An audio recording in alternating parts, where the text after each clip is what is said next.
పల్లవి అయితే గుడిలో ఉన్న పెళ్ళిళ్ళ లిస్ట్‌ని చూస్తుంది. ఆ లిస్ట్‌లో శ్రీకర్, శ్రేయ వాళ్ళిద్దరి పేర్లు ఉంటాయి. అవి చూసి పల్లవి అయితే ఒక్కసారిగా షాక్ అయిపోతుంది. "ఏంటి అవని అక్క, నువ్వు ఈ రకంగా ప్లాన్ చేసావా? మామయ్య చేతుల మీదుగా శ్రీకర్, శ్రేయ పెళ్లి జరగాలని నువ్వు ఇలా ప్లాన్ చేసావా?" అని చెప్పి అనుకుంటూ ఉంటుంది. ఇక అక్కడ పెళ్లి జరుగుతూ ఉంటుంది. శ్రీకర్, శ్రేయకి వాళ్ళిద్దరికీ కూడా వాళ్ళ అమ్మ, నాన్న దగ్గరుండి పెళ్లి జరిపిస్తూ ఉంటారు. ఇదంతా చూసి వాళ్ళ అమ్మ చాలా సంతోషిస్తూ ఉంటుంది. అవని కూడా చాలా హ్యాపీగా ఫీల్ అవుతూ ఉంటుంది. ఇక శ్రీకర్ దగ్గరికి వెళ్ళి వాళ్ళ నాన్న తాళిబొట్టు ఇచ్చి, "ఇదిగో నాన్న తాళి కట్టు" అని చెప్పి అంటూ ఉంటాడు. ఇదంతా కూడా అతని చేతుల మీదుగా జరగడం అయితే శ్రీకర్ వాళ్ళ అమ్మ చాలా హ్యాపీగా ఫీల్ అవుతూ ఉంటుంది. ఇక అలా వాళ్ళైతే దగ్గరుండి పెళ్లిని జరిపిస్తూ ఉంటారు.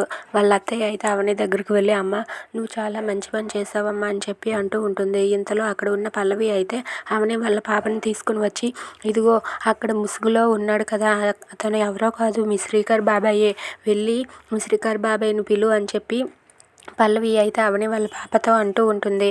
అది విని అవని వాళ్ళ పాప అయితే బాబాయ్ అంటూ శ్రీకర్ని గట్టిగా హగ్ చేసుకుంటుంది. అది చూసి అవని, అక్షయ్, వాళ్ళ మామయ్య, అక్కడ ఉన్న వాళ్ళందరూ ఒక్కసారిగా షాక్ అయిపోతారు. ఏంటి ఇప్పుడు తిను బాబాయ్ అని పిలిచేసింది, ఇప్పుడు ఏం చేయాలి ఏంటో అని చెప్పి అవని అయితే కంగారు పడుతూ ఉంటుంది. ఇక అక్కడ ఉన్న కమల్ వాళ్ళు కూడా అలా చూస్తూ ఉంటారు. If you like this video please subscribe.